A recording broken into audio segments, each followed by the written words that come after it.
Light من ذرا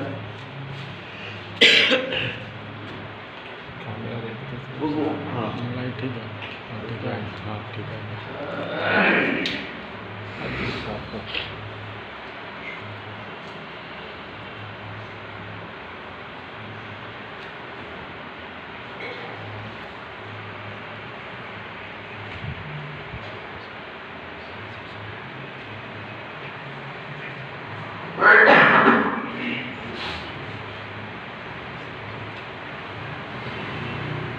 الحمد لله رب العالمين والصلاة والسلام على أشرف الأنبياء والمرسلين نبينا محمد وعلى آله وأصحابه أجمعين.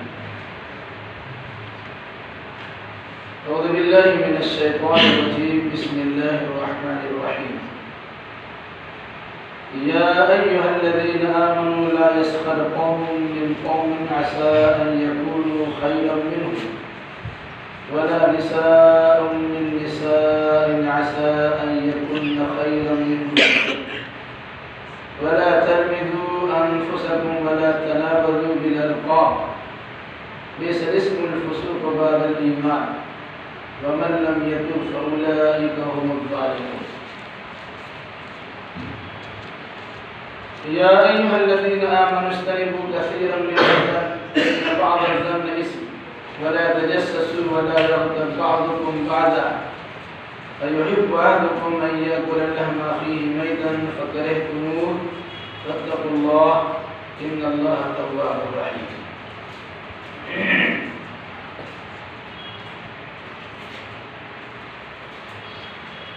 اس سے پہلے کی آیتوں میں اللہ اس کے رسول سے آگے بڑھنے سے منع کیا گیا اور ساتھ ساتھ یہ بات بھی آئی تھی کہ نبی کی آواز پر آپ کی آواز اونچی نہیں ہونی چاہیے. آپ کی مجلس میں ہو تب بھی اور آپ کی دنیا سے چلے جانے کے بعد بھی. یعنی اگر کبھی کوئی مسئلہ کوئی مقدمہ کوئی قضیہ پیش آ جائے تو اللہ اس کے رسول کی جانب سے لوٹانا چاہیے اور فیصلہ وہیں سے کرانا چاہیے. قرآن و حدیث کو چھوڑ کر اپنی بات نہیں پیش کرنی چاہیے. دوسری صورت کہ قرآن و حدیث کو دبا کر اپنی بات کو نہیں منوانا چاہیے جسے اللہ تبارک و تعالیٰ نے سختی کے ساتھ منع کیا. ورنہ انسان کے اعمال اکارت و برباد چلے جائیں گے اور ان کو پتہ بھی نہیں چلے. رسول کے ادب و احترام کا خاص خیال کرنے کی تاکید کی گئی. ساتھ ساتھ یہ بات بھی آئی تھی کہ اگر کسی جانب سے کوئی بات آپ تک پہنچائی جائے تو جب تک آپ اس بات کی تحقیق نہ کر لیں اس کے پیچھے آپ کو پڑھنے کی ضرورت نہیں. ورنہ کسی کے خلاف کسی نے کچھ کہہ دیا اور آپ بغیر تحقیق کے اس کے خلاف کارروائی کرنا شروع کر دی تو بعد میں سوائے ندامت و شرمندگی کے اور کوئی چیز سامنے نہیں آئی.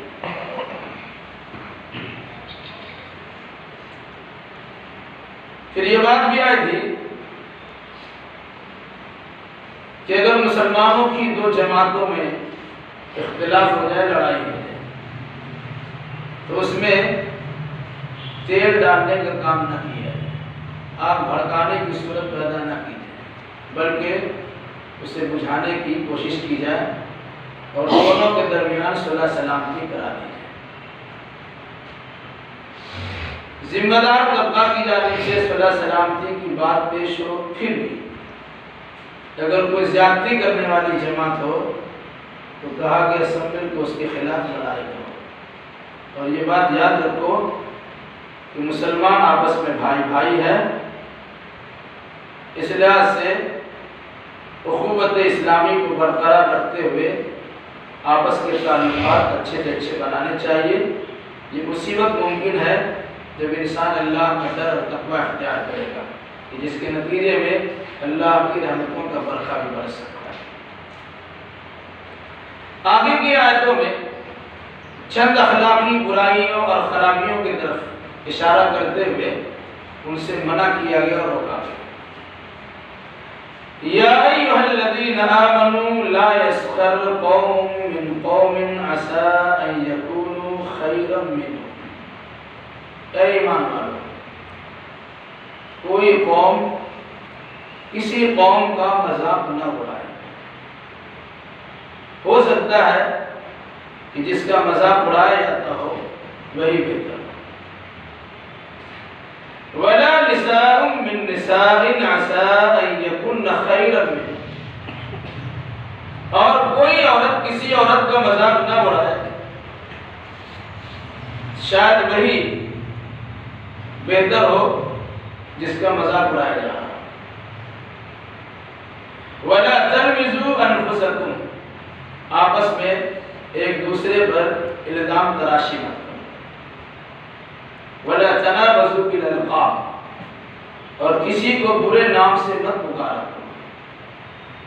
بئس الاسم الفسوق بعد الایمان، کیونکہ ایمان کے بعد برے نام سے پکارنا فسق ہے، بہت بڑا گناہ ہے۔ وَمَن لَّمْ يَتُبْ فَأُولَٰئِكَ هُمُ الظَّالِمُونَ۔ اور جو انسان ان حرکتوں کے کرنے کے بعد توبہ نہیں کرتا تو وہی انسان ظالم ہے۔ معاشرے میں خرابی کب پیدا ہو؟ ایک انسان جب اپنے آپ کو بڑا سمجھتا ہے تو اپنے مخالف کو چھوٹا سمجھتا ہے۔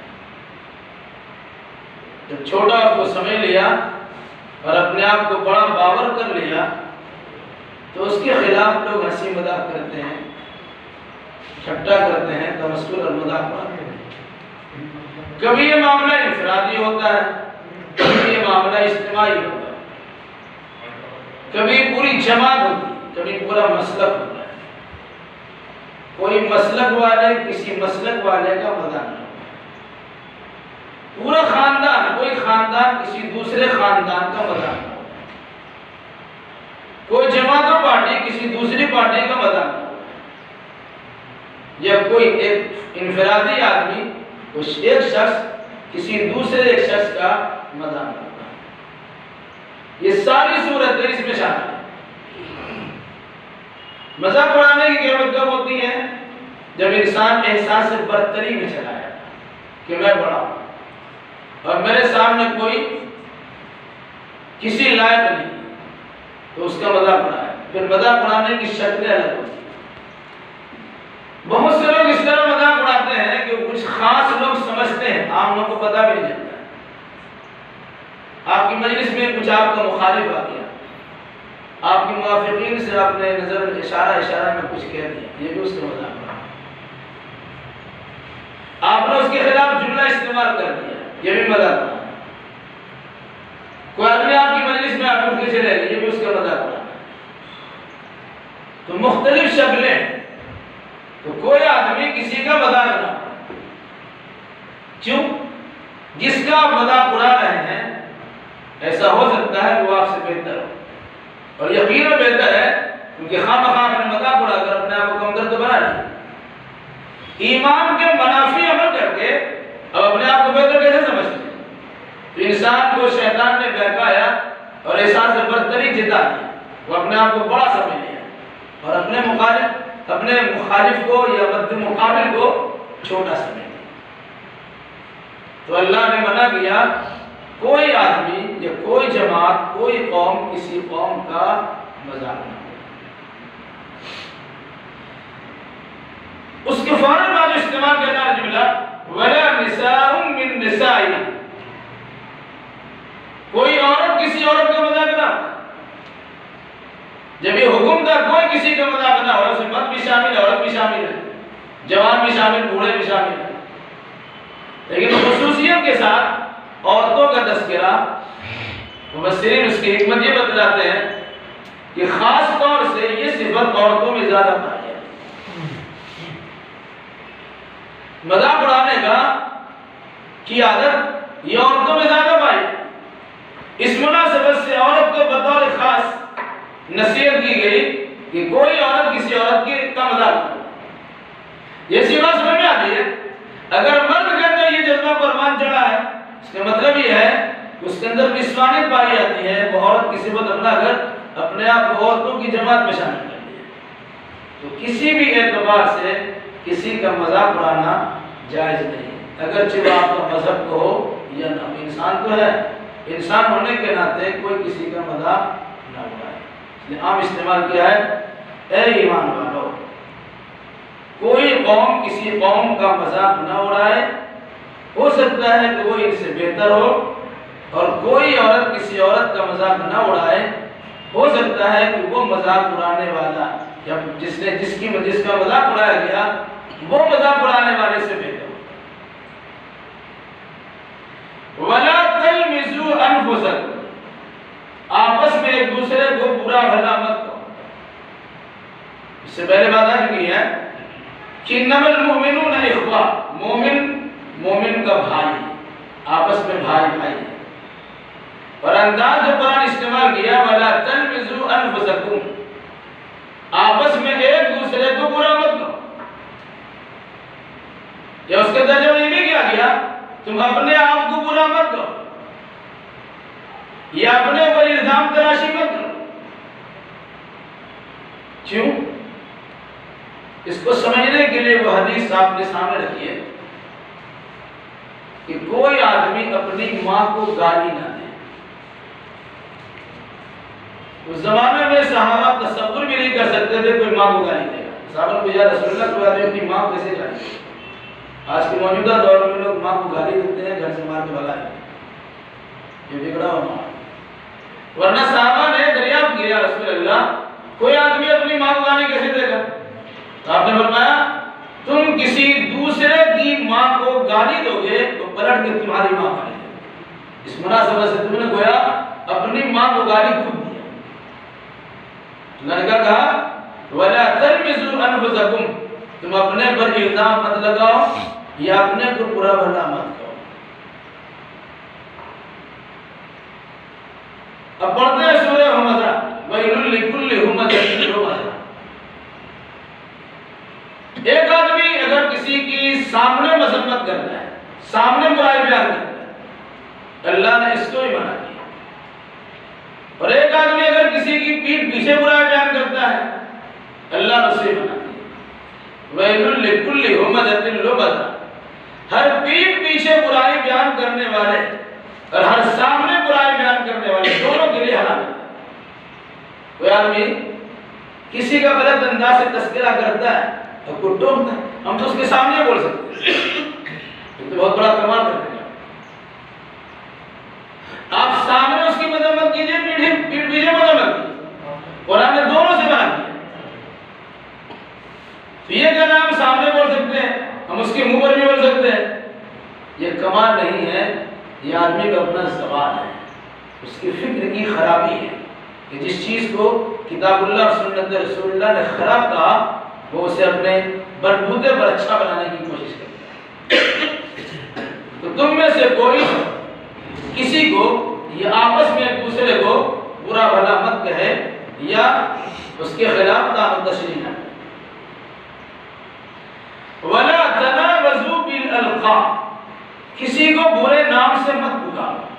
اچھا خاصا نام رکھا گیا اور اس کو بدنام کرنے کے لیے یا اس کی بے عزتی کے لیے کسی دوسرے نام سے آپ نے اس کو یاد کرنا شروع کیا، بلانا شروع کیا۔ قرآن اس قسم کی حرکتوں سے بھی منع کرتا ہے۔ کوئی آدمی آنکھ سے معذور ہے، اب اسے اندھا کہیے کیسا لگے، یا کانا کہیے کیسا لگے، آپ دوسروں کے بارے میں بول دیتے ہیں، اگر اسی انداز کا جملہ آپ کے لیے استعمال ہو جائے اب آپ لوگ بلا ہو جائیں گے۔ ایک آدمی پاؤں سے معذور ہے، اب اسے لگ رہا ہے کیسا لگے، اس مناسبت سے اس قسم کے برے القاب سے پکارنا، یہ اور بھی کوئی خرابی جو عام طور سے پیدا ہوتی ہے اور لوگ بولنے بلانے میں اس کے استعمال کرتے رہتے ہیں، ایسی چیزوں کے استعمال کرنے سے پرہیز کرنا ہے۔ قرآن نے کہا ولا تنابزوا بالالقاب، برے لقب سے، برے نام سے مت پکارو۔ کیوں؟ بئس الاسم الفسوق بعد الایمان، ایمان کے بعد کسی کو برے نام سے پکارنا یہ گناہ ہے۔ اب ایمان میں نہیں تھے، کچھ بھی کہہ رہے تھے، لیکن جب ایمان انسان لے آیا تو اللہ کی بارگاہ میں اس کا درجہ بڑا ہو گیا۔ اب اس کی گزشتہ برائی کا تذکرہ کریں گے ساری، ایسا نہیں اے جھوٹا تم تو بڑا جھوٹ بول چکے ہو، اب ایمان کا زمانہ کیا فرق؟ ایسے لوگ بھی ہیں کہ ایک انسان ایمان کی طرف بڑھا ہے اور گناہوں سے توبہ استغفار کر کے مومن بن گیا ہے، ان کے پرانے گناہوں کو یاد کرا کر، تم تو وہی ہو نا، یہ یاد کرانے سے وہ ایک طریقے سے اس کے لیے گاڑی کا انداز ہو رہا ہے۔ تو قرآن نے کہا وَلَا تَنَابَزُوا بِالْأَلْقَابِ، ہو سکتا ہے کہ زمانہ جاہلیت میں آپ کے ساتھ برا برتاؤ کر لیا ہو سکتا ہے شراب پینا ہو سکتا ہے دوسری برائیوں کو کرنا، تو وہ توبہ استغفار کر لیا اور آپ کبھی یاد دلاتے تم تو وہی ہو نا جی اے بنا۔ تو ایمان قبول کر لینے کے بعد ان کا برا نام سے پکارنا، ان کا برا کرنا تو برا تھا ہی، اب توبہ کر لیا سب معاف ہو گیا، لیکن اگر آپ اسے برے نام سے پکارتے ہیں اب آپ برا ہو، اب گناہ گار۔ تو بئس الاسم الفسوق بعد الایمان، دوسری بات یہ ہے کہ ایمان کے بعد گناہ کرنا ایک بہت بڑا جرم ہے، جو زمانہ جاہلیت میں کر لیا لیکن ایماندار بھی ہے، اور وہ انسان ایماندار ہونے کے بعد بھی بری حرکت سے دوچار ہو جائے تو اس کے گناہ میں اضافہ ہو جائے۔ اب اگر اس طرح کہیں بہت سے لوگ شرک و بدعت سے توبہ کرتے ہیں، شرک سے توبہ کیا، بدعت سے توبہ کیا، اب اس کے بعد ہے بدعت نہیں، تم جیسے بدعت کیا کرتے تھے، تمہارے خاندان میں شرک چلتا تھا، اس طریقے سے وہ آپ نے اس کے ذہنیت کو ہٹ کیا، اس کو تکلیف پہنچانے کی آپ نے کوشش کی ہے، جو چیز وہ چھوڑ دیا گیا ہے اب اسی چیز کی طرف منسوخ کر۔ تو قرآن نے کہا بئس الاسم الفسوق بعد الایمان، ایمان کے بعد برا نام لینا یہ گناہ کا کام، اس لحاظ سے اب برے القاب سے پکار نہیں سکتے۔ وَمَن لَّمْ يَتُبْ فَأُولَٰئِكَ هُمُ الظَّالِمُونَ، اور جو انسان توبہ نہیں کرتا وہ تو ظالم ہے، یعنی کسی کا مذاق اڑانا ہو، کسی کو برا اخلاق نے کہہ دیا ہو، کسی کو برے نام سے پکار دیا ہو، یہ وہ عمل ہے کہ بغیر توبہ کا معاف نہیں ہو۔ یہ اتنا بڑا گناہ ہے کہ توبہ کے بغیر معافی کی صورت نہیں، اسی لیے فوراً اللہ نے کہا وَمَن لَّمْ يَتُبْ فَأُولَٰئِكَ هُمُ الظَّالِمُونَ، ان گناہوں سے جو توبہ نہیں کرے گا وہ ظالم ہے۔ آدمی کرتا ہے اور سینہ تان کے چلتا ہے، کسی کی برائی بیان کرتا ہے، اپنی مجلسوں میں کسی کا مذاق اڑاتا ہے، برے القاب سے پکارتا بھی ہے، اور اسے غم بھی نہیں ہوتا کہ ہم گناہ کرتے ہیں۔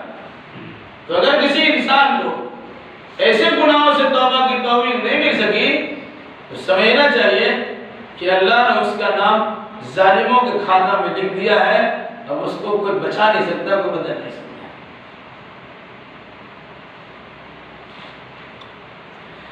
یا ایھا الذین آمنوا اجتنبوا کثیرا من الظن ان بعض الظن اثم ولا تجسسوا ولا یغتب بعضکم بعضا ایحب احدکم ان یأکل لحم اخیہ میتا فکرہتموہ واتقوا اللہ ان اللہ تواب رحیم۔ اے ایمان والو، بہت زیادہ بدگمانی کرنے سے پرہیز کیا، کیونکہ بعض بدگمانی گناہ کا کام ہے۔ وَلَا تَجَسَّسُوا، کسی کی ٹوہ میں مت لگانا۔ وَلَا يَغْتَب بَعْضُكُمْ بَعْضًا، اور تم میں سے بعض کی غیبت بھی نہ کرے۔ أَيُحِبُّ أَحَدُكُمْ أَن يَأْكُلَ لَحْمَ أَخِيهِ مَيْتًا، کیا تم میں سے کوئی انسان اس بات کو پسند کرے گا تو اپنے مردار بھائی کا گوشت کھائے، فقرے تم ہو، تم اسے ناپسند کرتے ہو۔ ان اللہ تواب الرحیم، بلا شبہ اللہ بہت توبہ قبول کرنے والا اور بہت رحم کرنے والا ہے۔ بدگمانی، کسی کے بارے میں برا سوچ لینا۔ اگر کوئی برا ہے اور آپ کو اس سے پالا پڑ چکا ہے اور آپ اس کی برائی کو جان رہے ہیں، اس کے بارے میں بدگمان ہونے سے منع نہیں کیا، لیکن خواہ مخواہ کسی کے بارے میں آپ نے سوچ لیا اور سوچ پر سوچ کرتے ہوئے اس غلط سوچ کی عمارت کھڑی کر، تو اللہ نے کیا کہا؟ اجتنبوا کثیرا من الظن، اے ایمان والو بہت زیادہ بدگمانی کرنے سے پرہیز کرو۔ اگر کسی نے ایک ہی گناہ کیا ہے اور اس گناہ کے بارے میں آپ جانتے ہیں تو اس گناہ سے متعلق تو بدگمان ہو سکتا ہے، لیکن اگر ایک گناہ کر دیا تو اس کی پوری زندگی پورے گناہ میں گزر رہی ہے، اس قسم کی جو بدگمانی کا سلسلہ جاری ہوتا ہے اس کو منع کیا کہا ان بعض الظن اسم، بعض بدگمانی گناہ ہوا کرتی ہے۔ جیسے ہم نے کسی کے بارے میں سوچ لیا یہ ایسا ہے، آپ کو یقینی علم نہیں ہے لیکن اس کے بارے میں سوچ لیا، اور شیطان آپ کی سوچ کو بہت خوشنما انداز بنا کے پیش کرتا ہے، اور پھر اس کے بعد بدگمانی آپ کے دل سے آپ کی زبان کے ذریعے نکلتی ہے اور دوسروں کے سامنے اس کا تذکرہ ہونا شروع ہوتا ہے۔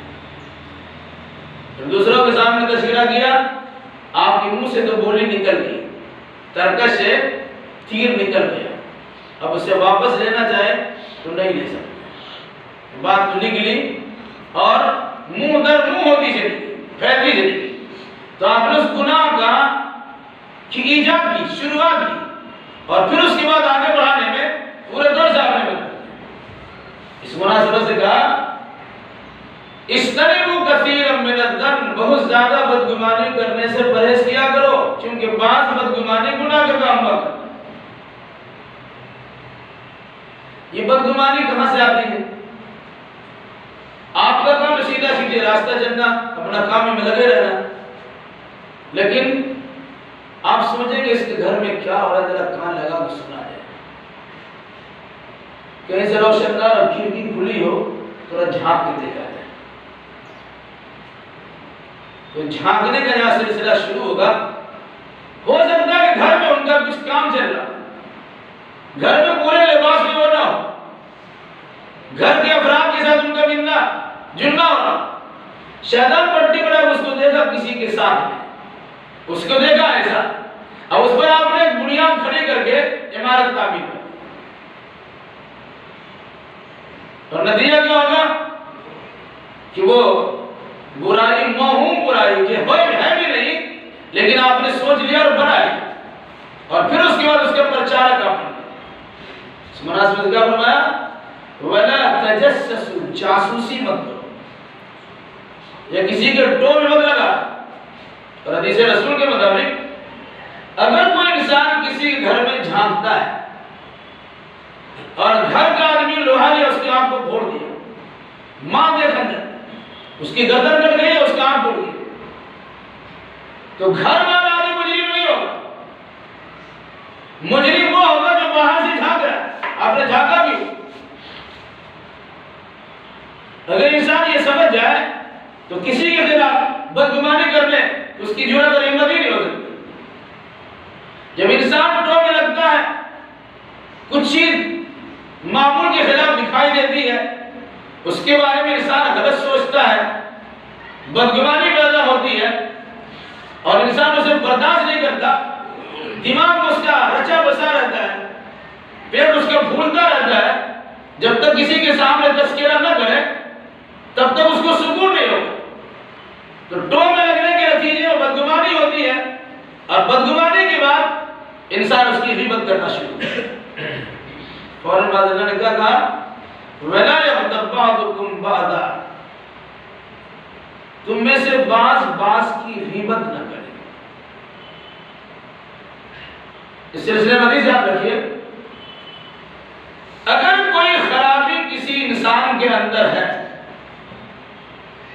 اور آپ نے اس کا تذکرہ کسی دوسرے کے سامنے کر دیا تو یہ غیبت ہے۔ لیکن کوئی خرابی کسی کے اندر نہیں ہے اور اپنی بدگمانی کی بنیاد پر آپ نے سوچ سمجھ کر اسے لوگوں کے سامنے بیان کر دیا، یہ غیبت سے بڑا جرم ہے جس کو بہتان کہا ہے۔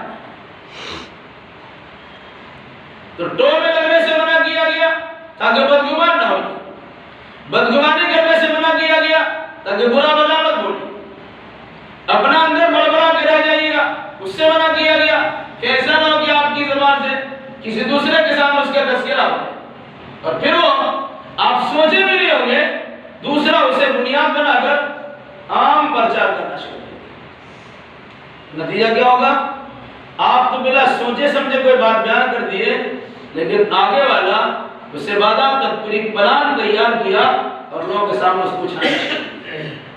یہ اخلاقی خرابیاں ہیں جو عام انسانوں پائی جاتی تھی، وہ مسلمانوں کے اندر بھی پائی جاتی ہے۔ اس مناسبت سے اللہ نے اہل ایمان کو مخاطب کرتے ہوئے کہا وَلَا يَغْتَبْ بَعْضُكُمْ بَعْضًا، تم میں سے بعض کی غیبت نہ کرے۔ پھر اس کی شناعت و قباحت کو بیان کرتے ہوئے اللہ نے کہا أَيُحِبُّ أَحَدُكُمْ أَن يَأْكُلَ لَحْمَ أَخِيهِ مَيْتًا، کیا تم میں سے کوئی انسان یہ چاہے گا، پسند کرے گا کہ وہ اپنے مردار بھائی کا گوشت کھائے؟ ایک تو انسان کا گوشت ویسی حرام، دوسرا انسان میں اپنا بھائی ہو ویسی حرام، اور تیسرا بھائی میں مردار بھائی، حرام نہ حرام۔ کوئی عام انسان کا گوشت کھانا پسند نہیں کرے گا، وہ اپنے بھائی گوشت کیسے کھائے؟ اور اپنے زندہ بھائی گوشت کھانا نہیں پسند کرے گا تو مردہ بھائی گوشت کیسے پسند کرے گا؟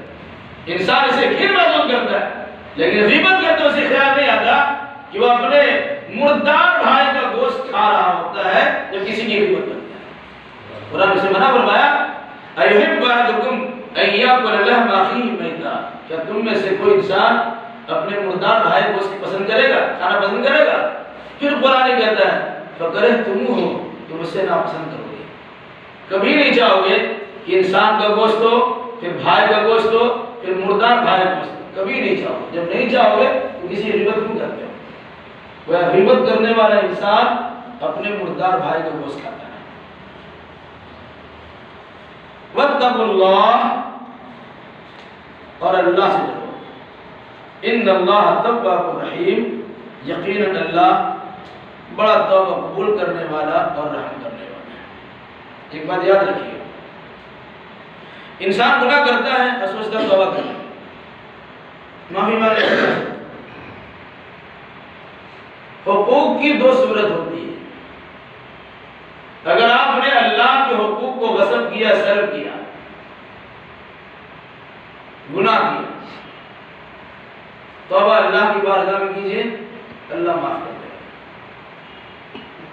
سچی توبہ اگر آپ نے کی۔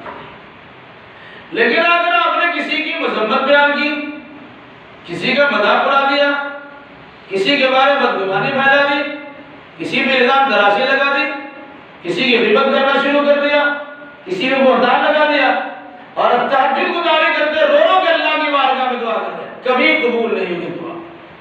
وہ بد دعا یعنی وہ توبہ آپ کی قبول ہی نہیں ہوگی، چونکہ آپ نے بندے کا حق دبایا۔ جب تک آپ بندہ سے معافی نہیں مانگیں گے اللہ معاف نہیں کرے گا۔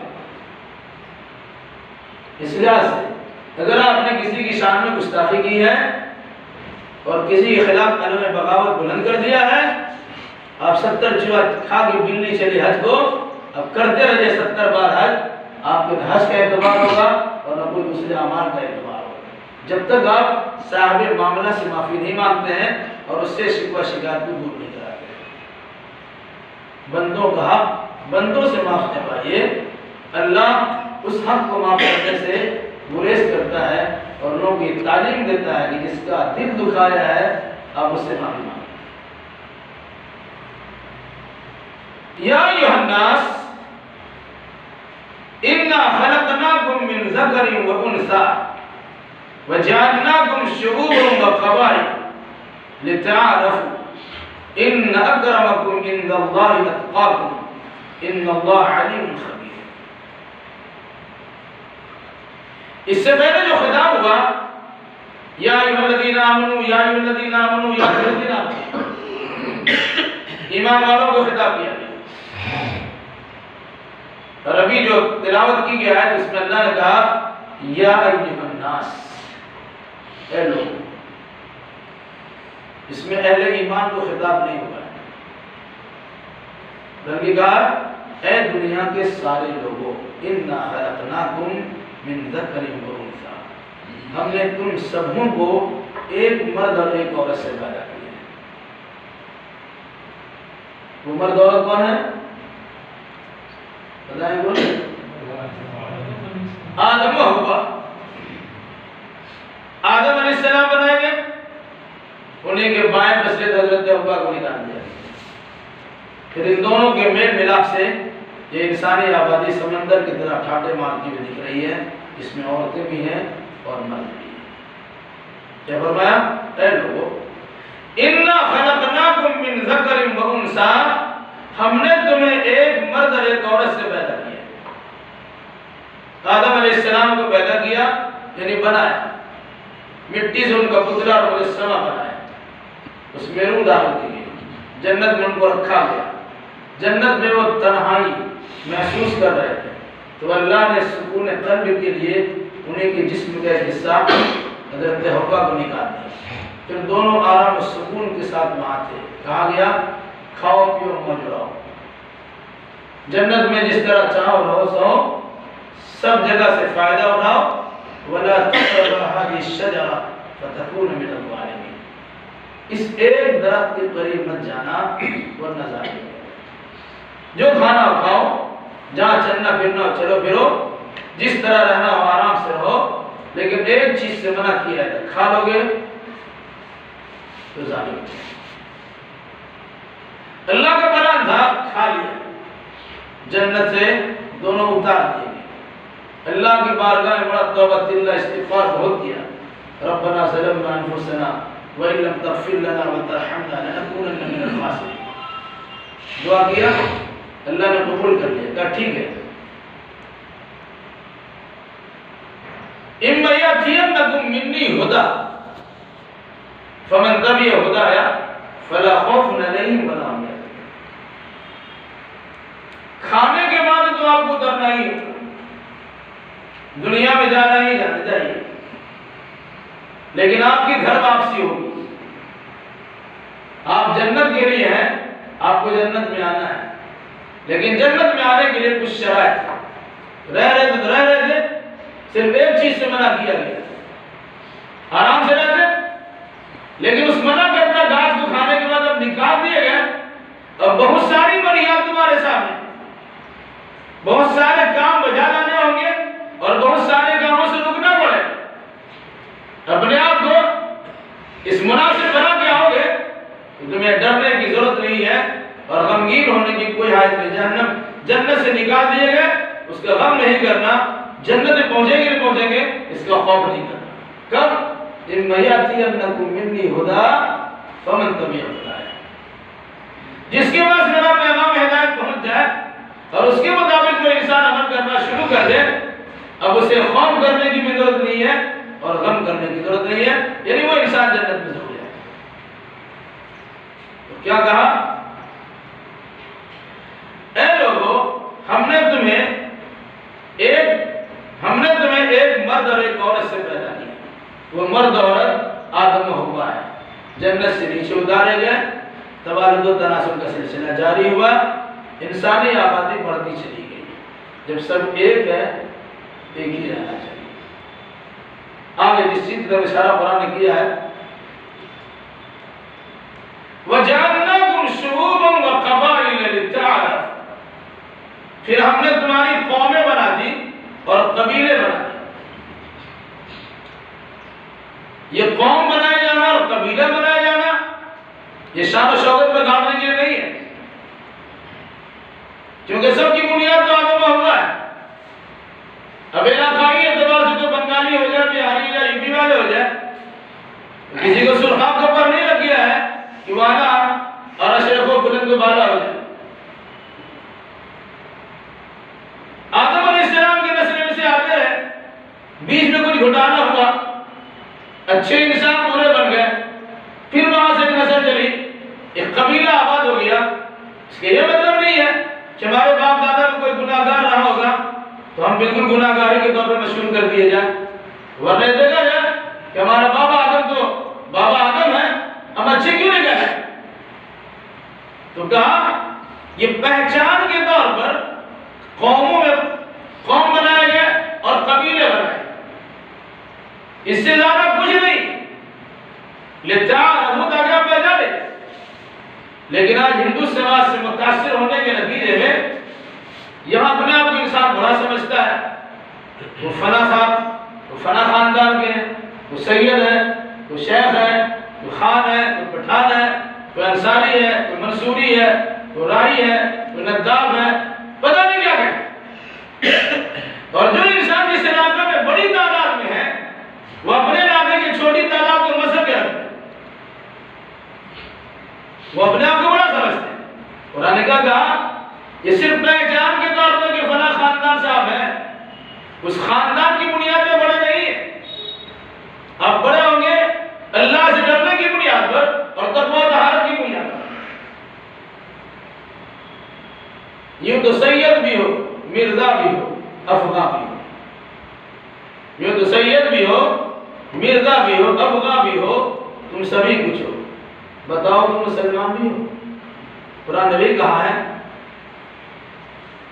وَجَعَلْنَاكُمْ شُعُوبًا وَقَبَائِلَ لِتَعَارَفُوا، ہم نے تمہیں قوموں میں اور خاندانوں میں تقسیم کر دیا تاکہ تم پہچانے جا سکو، فلاں قبیلہ سے ہے، فلاں خاندان سے ہے، فلاں علاقہ کے رہنے والے ہیں۔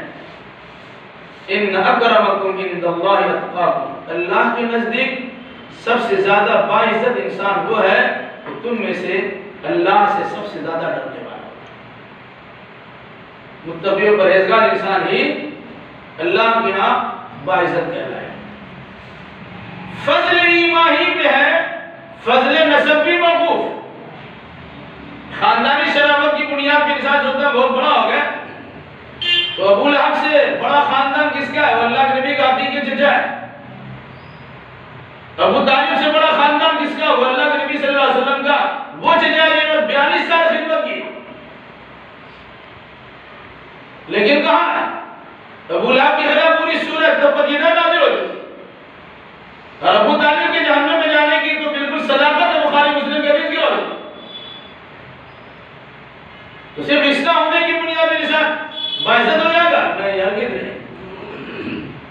نوح علیہ السلام کا بیٹا ہونے کے باوجود، نبی کا بیٹا ہونے کے باوجود وہ اپنے آپ کو جہنم سے نہیں بچا سکے، باپ کے سامنے ڈوبنے سے نہیں بچ سکا، تو کل قیامت میں جہنم سے کیسے بچے؟ ابراہیم علیہ السلام کا باپ آزر باپ ہونے کی بنیاد پر بڑا درجہ ہے، لیکن ابراہیم علیہ السلام کے نقش قدم پر نہیں چلے تو باپ کی ببوتی اپنے پاس رکھے وہ جہنم سے بچ نہیں سکتے۔ یہ تو قرآن کا کھلا فیصلہ ہے۔ اس نے کیا فرمایا؟ ان اکرمکم عند اللہ اتقاکم، تم میں سے زیادہ باعزت وہ ہے جو اللہ تبارک و تعالیٰ سے زیادہ ڈرتے ہیں۔ اللہ کی نگاہ میں باعزت وہ انسان ہے، زیادہ عزت دار وہ انسان ہے جو اللہ سے زیادہ ڈرنے والا ہے۔ ان اللہ علیم خبیر، بے شک اللہ بہت جاننے والا، بہت خبر رکھنے والا ہے۔ کون کیسا ہے، کس درجے کے لائق ہے؟ ہم تو ظاہری اعمال دے کے فرمان جاری کرتے ہیں اور فیصلہ کر لیتے ہیں، لیکن اللہ کی کسوٹی میں کون انسان پرکھ کے بعد متقی و پرہیزگار کہلاتا ہے اور مومن و ایماندار کہلاتا ہے، وہ اللہ تبارک و تعالیٰ کو معلوم ہے۔ اس لیے ہمیں اپنے اپنے ایمان کا جائزہ لینا چاہیے اور ہر وہ اخلاقی برائیاں، خرابیاں جن کے نتیجے میں ہمارا ایمان متاثر ہو سکتا ہے، ہمیں اس سے بچنے بچانے کی بھرپور کوشش کرنی چاہیے۔ صرف علاقائی اعتبار سے یا کچھ ظاہری اعمال کی بنیاد پر اپنے آپ کو بڑا سمجھ لینا، یہ وہ صفت ہے کہ جس کے نتیجے میں ذلت و خاری کا سامنا کرنا پڑتا ہے۔ آدم علیہ السلام کے سامنے سجدہ ریزی کرنے سے ابلیس اس بنیاد پر کنارہ کشی اختیار کیا، انا خیر منہ، میں اس سے بہتر ہوں۔ شیطان نے اپنے آپ کو بہتر سمجھا تو سب سے بدتر ہو گیا۔ کہ انسان اپنے آپ کو بہتر سمجھے گا تو بہتر ہی رہے گا۔ جن بنیادوں پر بہتر ہونا چاہیے ان بنیاد پر بہتر بننے کی کوشش کی، صرف خاندانی بنیاد پر بہتر ہو جائے، کچھ ظاہری اعمال کی بنیاد پر بہتر ہو جائے تو آپ اپنے آپ کو بہتر سمجھ سکتے ہیں، لیکن اللہ اس کے رسول کی نگاہ بہتر نہیں ہوگی۔ اس لیے اللہ نے کیا کہا، یا ایھا الناس، اے لوگو، ہم نے تمہیں ایک مرد ایک عورت سے پیدا کیا ہے اور تمہیں تمہاری قومیں اور خاندان اور قبیلے بنائے ہیں تاکہ تم پہچانے جا سکو یقیناً اللہ کے نزدیک تم میں سے زیادہ باعزت انسان وہ ہے جو اللہ سے زیادہ ڈرنے والا ہوگا۔ ان اللہ علیم خبیر، یہ بات اللہ اپنے علم و خبر کی بنیاد پر بتاتا ہے۔ ہم لوگ کوئی بیان کریں گے تو تخمینہ اور اندازہ ہو سکتا ہے، لیکن اللہ تبارک و تعالیٰ کی بات علم یقین کی صورت میں ہوتی ہے۔ اس مناسبت سے اللہ نے کہا کہ بے شک اللہ بہت علم رکھنے والا اور بہت خبر رکھنے والا ہے۔ اس علم و خبر کی بنیاد پر اللہ تمہیں سنا رہا ہے اور بتا رہا ہے کہ تم سب کے سب ایک ہی ہو، آدم علیہ السلام کی اولاد ہو، تو ایک دوسرے سے اپنے آپ کو بڑا بنا کر پیش کرنے کی کوشش مت کرنا۔ ہاں، اگر تم نے اچھے اعمال کیے ہیں اللہ تمہیں بڑا سمجھے گا، اگر اچھا عمل کرنے کے بعد بھی اپنے آپ کو بڑا سمجھو گے اور دوسرے کم عمل کرنے والے کو کمتر سمجھو گے تب بھی اس عقل کی بنیاد پر آپ کا معاملہ بگڑ جائے گا۔ اللہ سے دعا کی الہی ہم جملہ مسلمانوں کتاب اللہ اور سنت رسول اللہ کی روشنی میں عقیدہ و اعمال بجا لانے کی توفیق عطا فرمائے۔ اقول قولی ھذا واستغفر اللہ لی ولکم ولسائر المسلمین وآخر دعوانا